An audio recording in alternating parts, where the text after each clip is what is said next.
En la historia de los desastres marítimos, el único barco del que todos han oído hablar es el Titanic. El orgullo de su compañía, la White Star Line, y el barco más grande del mundo. Su trágica pérdida en su viaje inaugural en 1912 sacudió al mundo. Que un barco que algunos habían considerado insumergible pudiera ser destruido de manera tan cruel y con una pérdida de vidas tan tremenda. fue diseñado y construido como el transatlántico más seguro y lujoso en la lucrativa ruta de pasajeros del Atlántico Norte.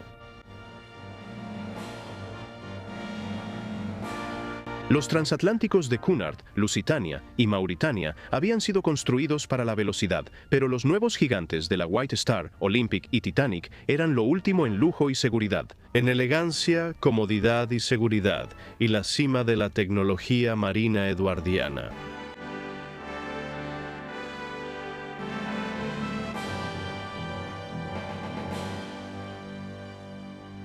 Todavía se debaten nuevas teorías sobre si se usó acero de inferior calidad en su construcción o si un incendio en su almacén de carbón llevó al capitán a mantener una velocidad peligrosamente alta en un campo de hielo a pesar de advertencias claras sobre icebergs. Pero incluso en ese momento, los hechos de lo que realmente sucedió no estaban claros de inmediato.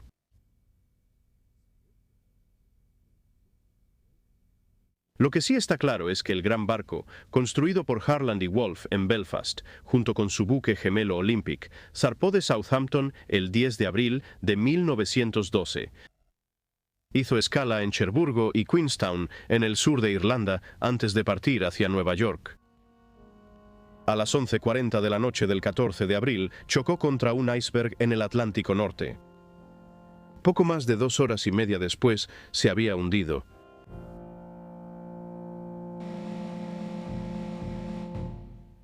Solo 705 personas sobrevivieron de las 2.228 que iban a bordo.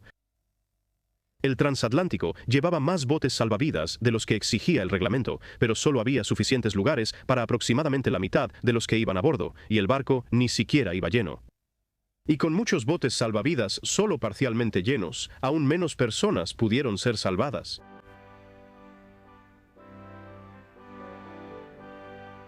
Al amanecer, estos sobrevivientes fueron rescatados por el transatlántico Carpathia, el primer barco en llegar al lugar. A ambos lados del Atlántico reinaba la confusión, especialmente en la prensa. ¿Cuáles eran los hechos? Muchos editores de periódicos tuvieron que especular sobre lo que había pasado y lo que estaba ocurriendo.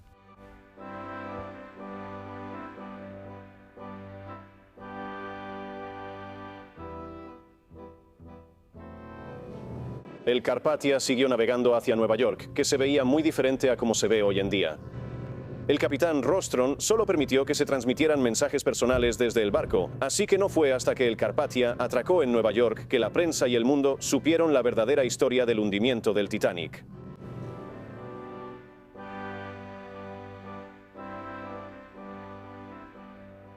La abundancia de información en la prensa estadounidense analizó el desastre desde todos los ángulos, y algunos de los aspectos secundarios destacados en los titulares menores tienen su propio interés humano.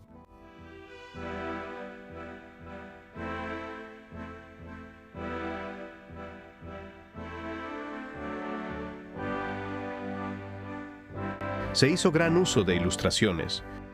Las fotografías y las ilustraciones eran adecuadamente evocadoras y dramáticas.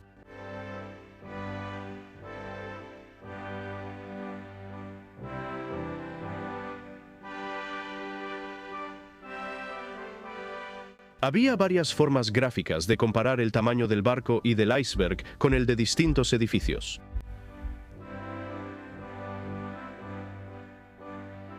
La prensa británica también respondió rápidamente. Los periódicos de la época se dieron un festín. Los primeros periódicos en Estados Unidos simplemente tendían a informar que el barco estaba a salvo. Luego, a medida que llegaron informes posteriores, informaron sobre el desastre y su magnitud. Los periódicos ingleses no lo hicieron. Solo dijeron que el barco había sido salvado, que estaba siendo remolcado y que todos habían sobrevivido. Este en realidad dice desastre para el Titanic. El barco más grande del mundo choca con un iceberg en el Atlántico. pero debajo sí dice que todos fueron salvados y que el barco está siendo remolcado. En las ediciones posteriores ya incluía toda la información del desastre. El sábado 20 de abril, que fue el primer sábado después del desastre, los periódicos, o muchos de ellos, sacaron sus propias ediciones especiales. Esto muestra una portada del Daily Mirror del sábado 20 de abril. Y este es el mismo periódico con una portada diferente. Una fue la primera edición y la otra fue la segunda edición. El Daily Graphic, que era un periódico diario, bueno, de hecho había dos. Uno era ilustrado, que salía solo los sábados, y este era el periódico diario normal. Este es un especial. Una revista completa, o más bien un periódico completo. Había uno conmemorativo. Mientras que la revista gráfica, que es esta, tiene algunos artículos sobre el Titanic, pero el resto es la revista normal. Esto era muy parecido a Illustrated London News. El 27 de abril, que fue el siguiente sábado, lo hicieron de nuevo, no tanto con los periódicos, sino con las revistas. Estaban sacando todo tipo de artículos más detallados que pensaban que al público le interesarían, y por supuesto, así fue. Descubrimos, cuando estábamos investigando para el libro, todo tipo de pequeñas historias de interés humano. Y la favorita es que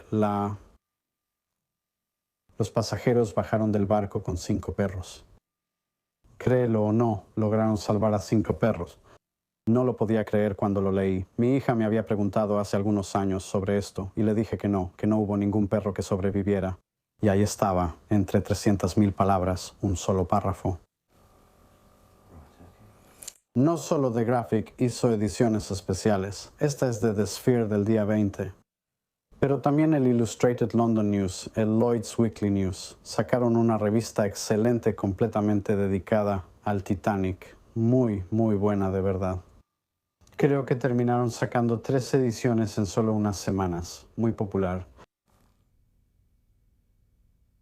Luego hubo una profusión de objetos conmemorativos, postales, obras de arte, partituras.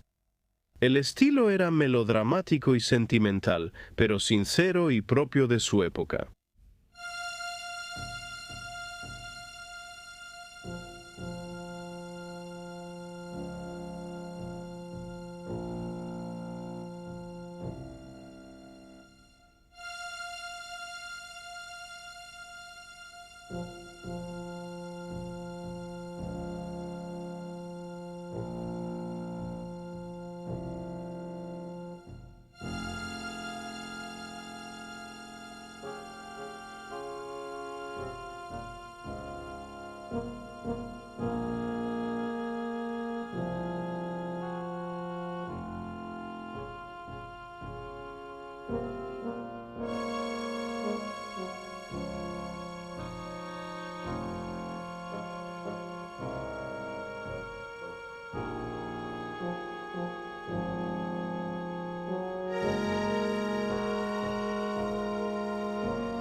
Y poco a poco se encargaron y construyeron monumentos conmemorativos para los pasajeros, la tripulación, los músicos, y así sucesivamente.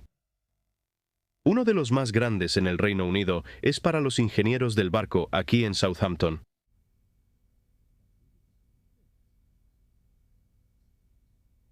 Una estatua para el capitán Smith fue financiada por aportaciones privadas y finalmente erigida en Lichfield, Staffordshire, un lugar sin ningún vínculo particular con él o el gran barco.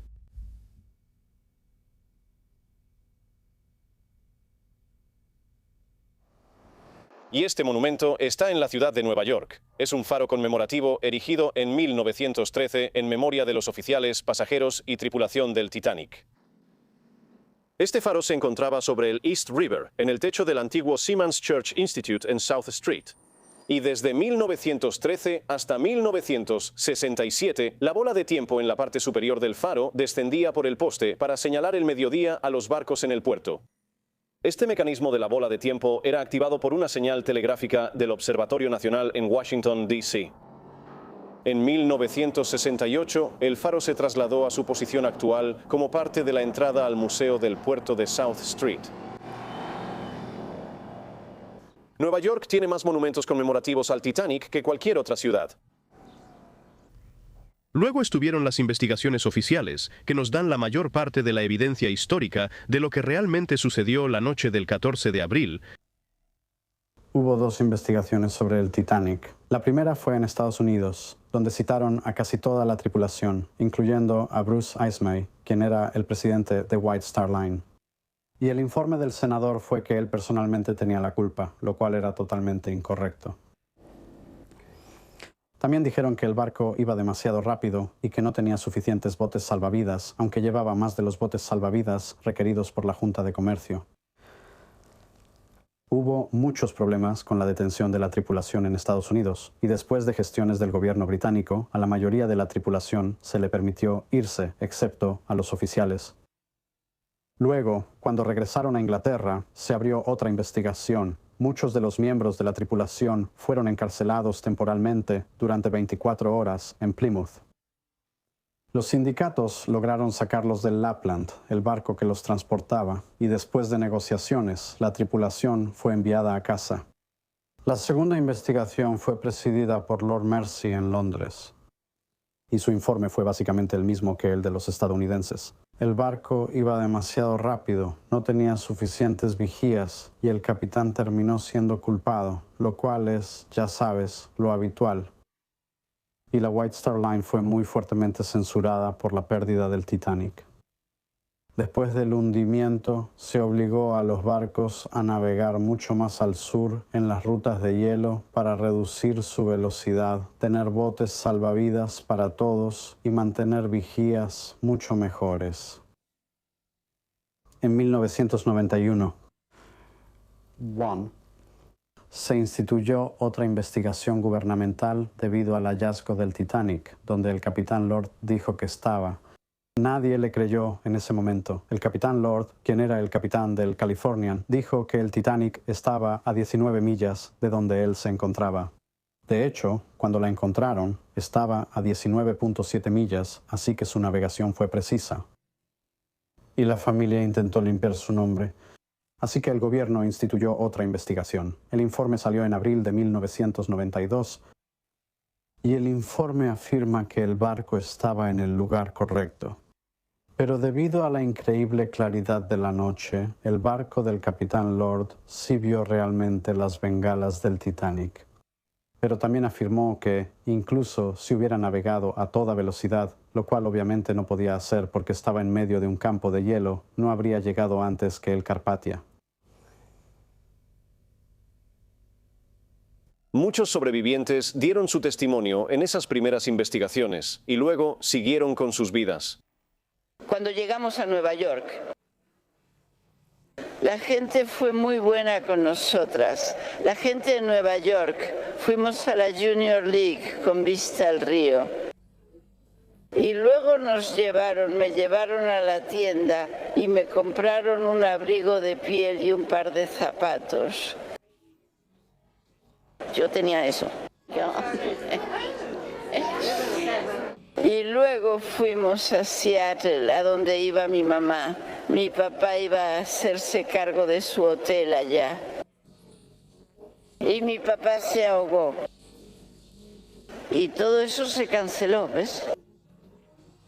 Así que mi mamá tomó un pasaje de regreso a Sudáfrica.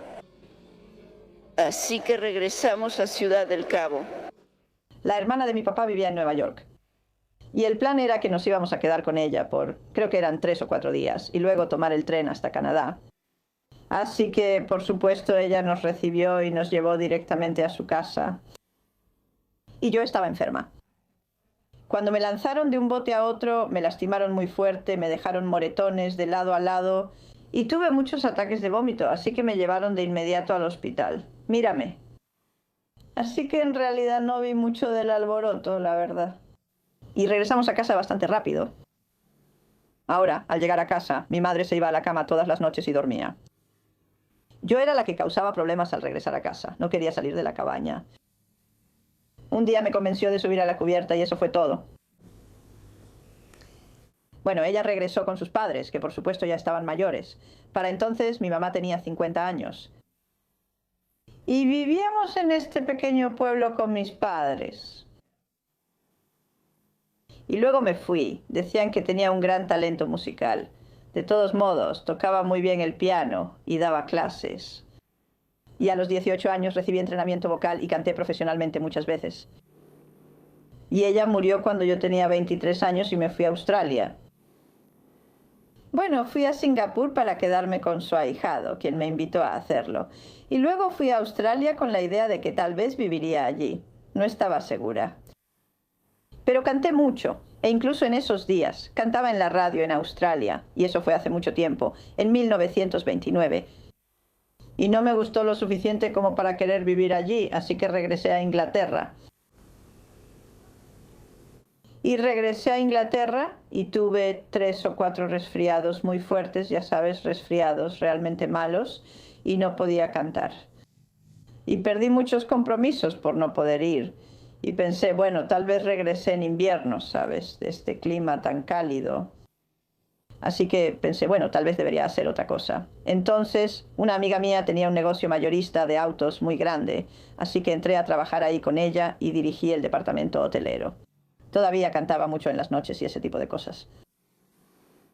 Y luego, por supuesto, cuando estalló la guerra, como todos los demás, no era cuestión de lo que yo quisiera hacer. Yo era una mujer soltera por mi cuenta y muy fácilmente me pudieron haber enviado a una fábrica de municiones, quién sabe dónde. Así que fui al Ministerio de Alimentación y fui la encargada de alimentos de este distrito y lo odié. No me gustaba. Sentirme informada y responder preguntas no me servía de nada. Así que salí de eso y me fui a trabajar a una fábrica, donde no hacían municiones como tal, sino piezas para armas y para lo que llamábamos soportes de bombas, esas cosas con las que se soltaban las bombas, supongo, fuera del área. Y me gustó eso, era trabajar con gente.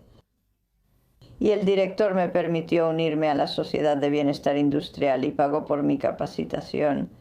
Así que me convertí en encargada de bienestar industrial y eso hice hasta el final de mi vida laboral. Lo cual me encantaba porque era tratar con personas. Además de eso, fui magistrada y eso también me encantó porque, de nuevo, se trata de personas. Ahora soy tan mayor que solo me queda sentarme y hablar de ello. Y poco después de la guerra, Walter Lord, investigando para su libro Una noche para recordar, intentaba contactar a la mayor cantidad posible de sobrevivientes. Eva Hart es una persona absolutamente maravillosa. Ella tenía solo 7 u 8 años, pero era sumamente despierta y alerta, y recordaba, en mi opinión, muy bien, particularmente el momento en que despertó, se levantó, se vistió, tomó un salvavidas, subió a la cubierta, fue separada de su padre, o si él las puso en un bote, creo. Y ella fue una fuente maravillosa, y le gustaba hablar de eso. Había otras fuentes maravillosas. Renée Harris era una señora que estaba a bordo del Titanic con su esposo, que era un productor teatral. Ellos estaban en el negocio del teatro y sabían que ella tenía sentido de la crisis y del clímax. Y después ella misma entró al negocio del teatro porque perdió a su esposo a bordo. Ella subió a uno de los últimos botes salvavidas, de hecho, al último bote salvavidas. Ella podía ver lo que yo buscaba, los detalles vívidos. Y al mismo tiempo, ella era una buena reportera, y estuvo ahí casi hasta el final. El capitán Smith la vio en un momento en el puente, donde el barco casi fue embestido entonces. Y él dijo, ¿qué haces todavía aquí? Porque la conocía por ser una pasajera prominente. Y ella caminó desde el lado de estribor al lado de babor a través del puente. Creo que probablemente fue la última pasajera en ver al capitán Smith. Porque solo 15 minutos después de que su bote salvavidas partió, el barco se hundió. Oh, ella también fue una de las mejores fuentes que tuve. Su nombre era Edith Russell. Era una persona verdaderamente maravillosa. Ella se llamaba a sí misma estilista de moda. En ese entonces, su nombre era Rosenbaum. Ella era Edith Rosenbaum. y había ido a París para las colecciones de primavera de vestidos, modas y estilos. Su negocio era un poco dudoso. Hacía bocetos rápidos de ellos, los llevaba de regreso a Nueva York para los diseñadores, pero los vendía. Así que tenía una especie de comercio constante de un lado al otro del Atlántico. Ella estaba a bordo con una cabina aparte llena de vestidos y cosas así. Lo único que tenía, que prácticamente no tenía valor, pero que ella apreciaba mucho, era una pequeña cajita de música en forma de cerdito, que era un símbolo de buena suerte. Había tenido un accidente automovilístico, había sobrevivido, y su padre le dio esto, le dijo que era un talismán de la suerte y que lo llevara con ella a donde fuera. Los cerdos en Francia te traen suerte. Edith Russell estaba firmemente convencida de que le traía suerte y no se le ocurría hacer nada sin que el cerdito la acompañara. Así que cuando el Titanic se estaba hundiendo y ella estaba en la cubierta esperando para subir al bote, de repente se dio cuenta de que no tenía a su cerdito. Y ella estaba muy indecisa, y su camarero se le acercó en ese momento, ya que los camareros son personas muy atentas en los barcos. Harán cualquier cosa por ti. Y este camarero lo demostró al regresar a la cabina de Edith Russell y traerle el cerdito, este cerdito. Y así, cuando regresó, estaba envuelto en una manta. Y era algo tan grande y abultado que, en la penumbra mientras bajaban los botes, un marinero lo tomó y lo arrojó al bote, y le dijo a Edith que lo siguiera. Pensó que era un bebé. Y él dijo, ahí está tu bebé, síguelo. Así que Edith lo siguió, y por eso ella dice que fue salvada por el cerdo. Es un cerdo musical, y ella le dio cuerda y tocó la música para los niños en el bote salvavidas. La mayoría de los pasajeros en ese bote que encontré estaban más irritados por el cerdo que conmovidos por ese detalle. William McQuitty, quien produjo la versión cinematográfica A Night to Remember, recibió un bolso que había sido encontrado por un sobreviviente en uno de los botes salvavidas. Había unos 80 sobrevivientes vivos cuando hice esta película y tuve 50 cartas y contacto con 50 de ellos.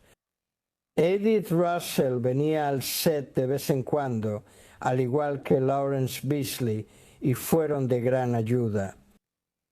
Y una sobreviviente me envió este bolso con una carta. Es un bolso de plata y adentro hay una moneda estadounidense de 1 centavo fechada en 1912. Recibí este bolso de plata de Joe Mulholland. Él dice: conocí a un viejo compañero de barco mío allá en el Río de la Plata, Sudamérica, en La Plata. Cuando estaba en tierra, en el Bruce, su nombre era Baker, pero todos sus compañeros lo llamaban Pancake. Él era uno de los tripulantes que tuvo suerte, uno de los afortunados, de poder escapar. Me dijo que la bolsa estaba tirada en la barra del bote salvavidas en el que tuvo la suerte de subirse después de salir del agua. Dentro de la bolsa había un broche y $20, un anillo, un sello, una moneda de 1 centavo, una cadena de plata unida a la bolsa como correa o asa. Le pregunté qué hizo con el anillo, el broche y la cadena, y me dijo que los empeñaron para comprar licor. Le compré la bolsa a cambio de 1 o 2 copas que contenía la moneda de 1 centavo. Pancake murió en el manicomio de Belfast. Es una carta difícil de leer porque... Bill McWhitty vio el lanzamiento del Titanic en Belfast cuando era niño y renovó su vínculo con el barco al hacer que una copia de su autobiografía, Una vida para recordar, fuera llevada al naufragio en un sumergible. Y tiene el sello oficial para probarlo. Este libro fue llevado por el submarino ruso. Mira segundo al naufragio del Titanic.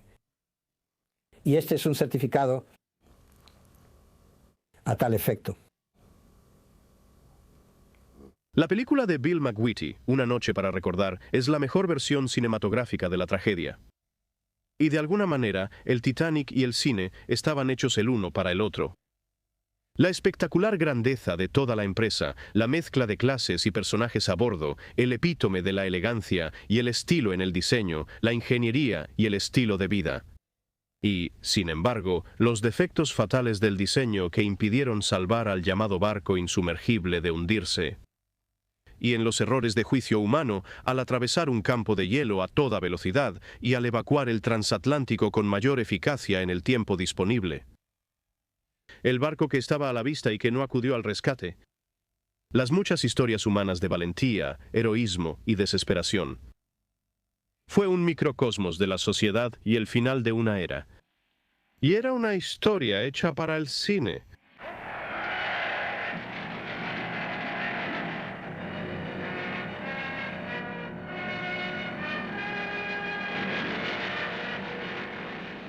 La única película auténtica que existe del Gran Barco consiste en 2 breves tomas realizadas el 17 de febrero de 1912, cuando entraba al dique seco Thompson junto al astillero de Harland y Wolff en Belfast. A los pocos días del hundimiento, se estaban mostrando noticieros armados con imágenes existentes del barco hermano del Titanic, el Olympic, filmadas en su llegada inaugural a Nueva York en junio de 1911, y aquí, haciendo el papel del Titanic, este es uno de los noticieros que sobrevivieron.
Estas escenas fueron filmadas a bordo del Carpathia, a pocos días de su llegada al muelle 54 en Nueva York. Varios jóvenes camareros del Carpathia posan para las cámaras. En estos primeros días del cine, estas tomas muy largas y sin editar, que en realidad eran fotografías en movimiento, eran muy comunes.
El nombre de Tim Rostron está mal escrito en más de un noticiero.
Y luego estaban las películas dramatizadas. Bueno, la primera película sobre el Titanic se produjo en Nueva York apenas un mes después del desastre y se llamaba Saved from the Titanic. Y la protagonizaba una joven que en realidad había sido pasajera del Titanic, Dorothy Gibson.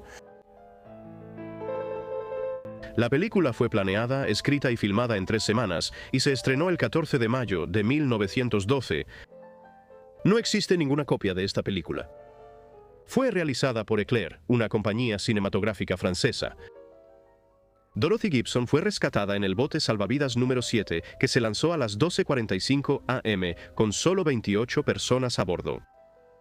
Aquí ella muestra la ubicación del hundimiento. Y aquí, ella lleva la misma ropa con la que fue rescatada del Titanic. Aquí es recibida por su padre y su novio, el alférez Jack. Y estos son los estudios Eclair en Nueva Jersey.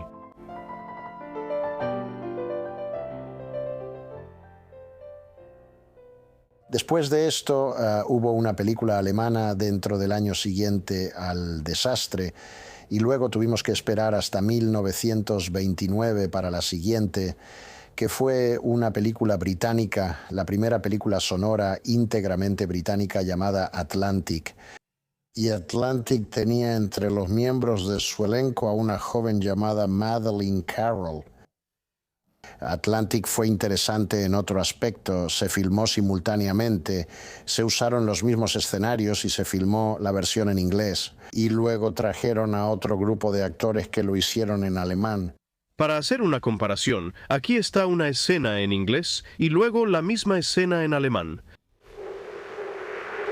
Bueno, no es nada importante, sea lo que sea. Si hubiera algo interesante para nosotros, escucharías 3 campanadas del vigía. Gracias. Oh, bueno, muchachos, ahora sabemos dónde estamos. Y si esperaran eso, probablemente se quedarían despiertos toda la noche. Buenas noches a todos. Buenas noches, Alemania, señor, pero no voy a hacer eso. Y si realmente se llegara a ver algo de interés, entonces escucharán 3 campanadas del vigía. Si quisieran, podrían quedarse aquí toda la noche. No, no queremos. De todas formas, buenas noches.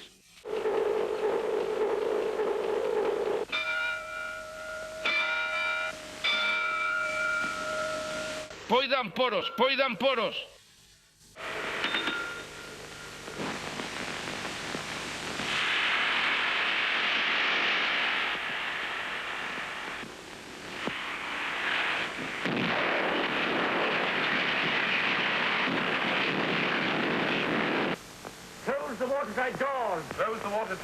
Vámonos antes de que llegue la policía.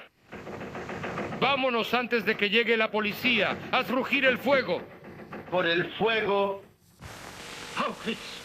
Cierra y duerme. Cállate y míralo.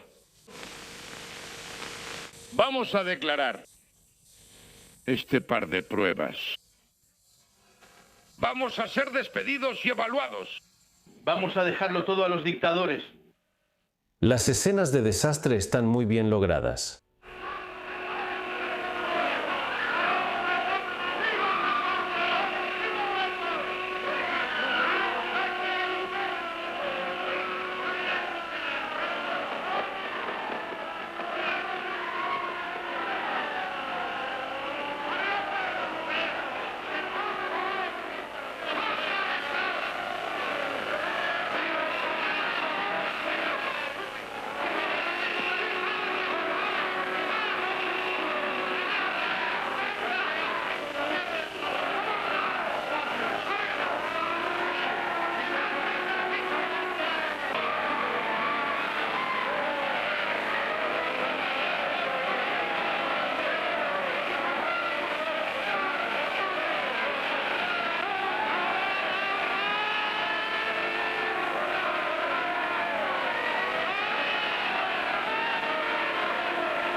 Eso es, Canú.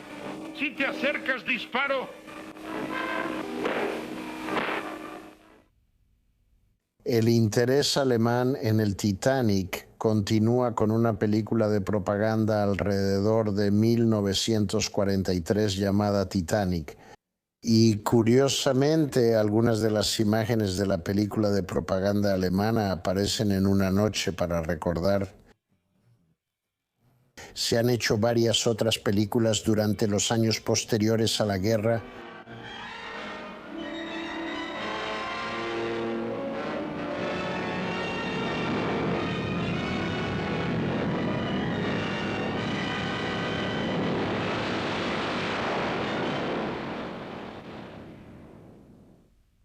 Se han hecho muchas películas sobre el Titanic y esta, con Clifton Webb, Barbara Stanwyck y un muy joven Robert Wagner, se realizó en los años 50. Tuvo un éxito moderado, pero no se acercó al éxito de la siguiente, que es Una noche para recordar, la muy famosa de Walter Lord. Por encima de todas ellas está la película basada en el libro de Walter Lord y con el mismo título, Una noche para recordar. La película, por su autenticidad, por su elenco, por la adaptación de la página impresa a la pantalla, rara vez, si es que alguna vez, ha sido igualada por cualquier otra película.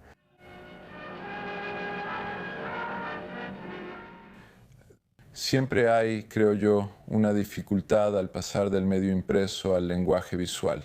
Y creo que en el caso de Una noche para recordar, la prueba del tiempo demuestra que fue una traducción maravillosa, maravillosa entre esos dos medios.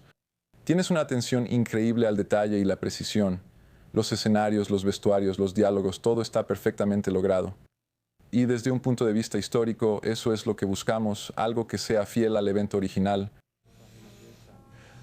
Una noche para recordar es una película significativa porque mantiene a la generación actual al tanto de la historia del Titanic. Usamos la película con mucho éxito en nuestro plan de estudios de inglés y estudiantes de una amplia variedad de niveles de habilidad la han encontrado una experiencia absolutamente fascinante y cautivadora para aprender sobre el barco y las personas que estaban a bordo. A menudo se ha dicho que la generación actual de adolescentes está completamente desconectada y desinteresada en cuanto a la historia. Solo hay que mirar sus rostros absortos en un salón de clases durante la proyección de Una noche para recordar para saber que eso no es cierto. La película da vida a la historia y, desde ese punto de vista, es una valiosa herramienta educativa. Una de las cosas que nunca deja de sorprenderme después de haber visto la película docenas y docenas de veces, es el hecho de que sigue conmoviendo, sigue tocando el corazón. Ves la película, especialmente el final con las notas de Más cerca, oh Dios, de ti, y sigue conmoviendo. Y creo que realmente que una película resista verse una y otra vez es un verdadero testimonio del hermoso trabajo que se hizo.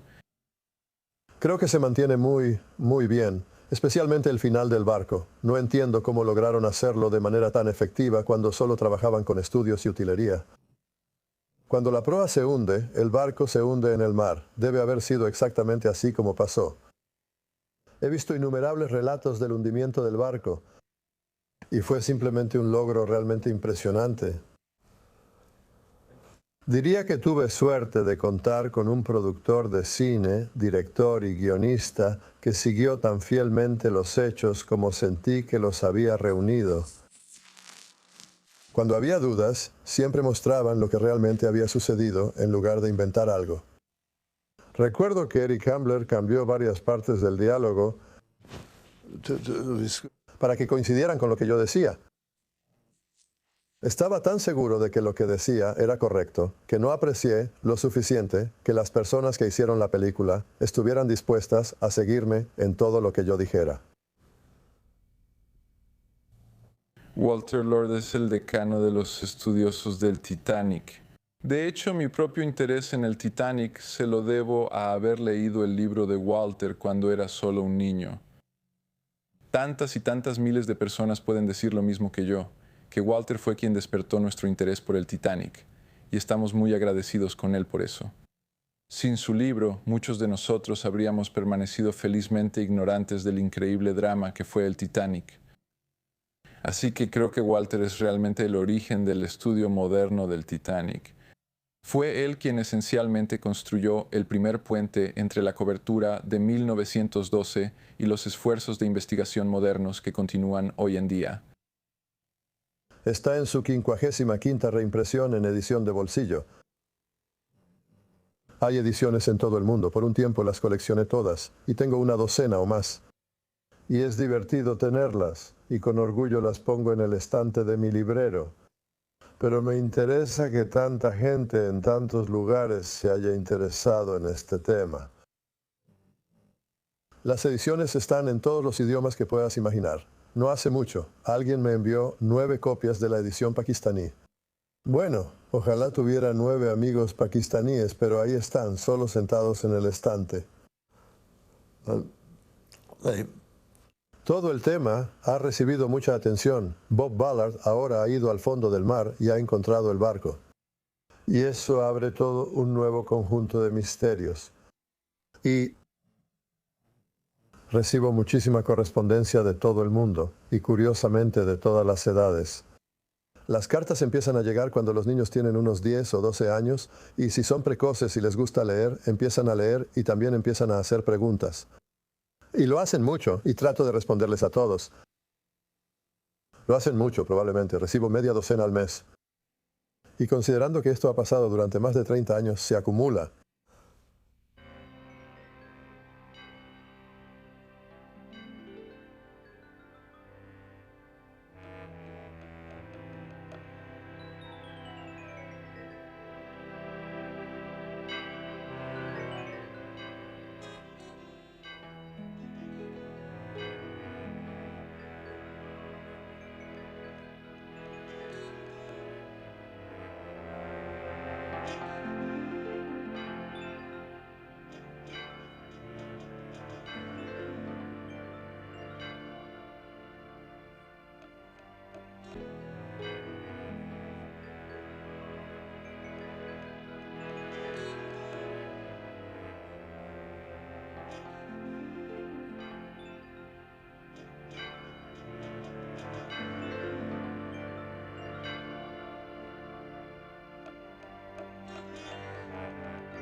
La ética de sacar objetos del fondo del mar cerca del Titanic ha causado una gran y acalorada discusión.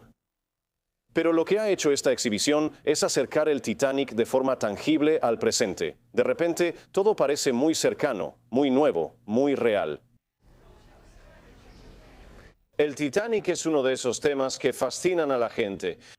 Despierta mucho interés, está lleno de intriga y sigue siendo muy controvertido. La historia del Titanic resuena a lo largo de las décadas.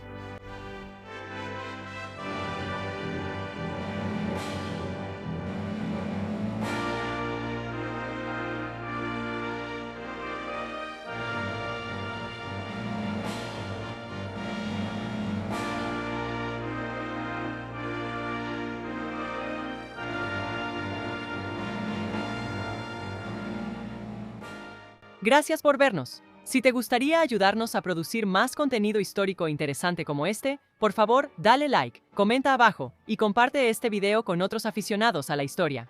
Y por supuesto, asegúrate de suscribirte para ayudar a que la historia siga viva.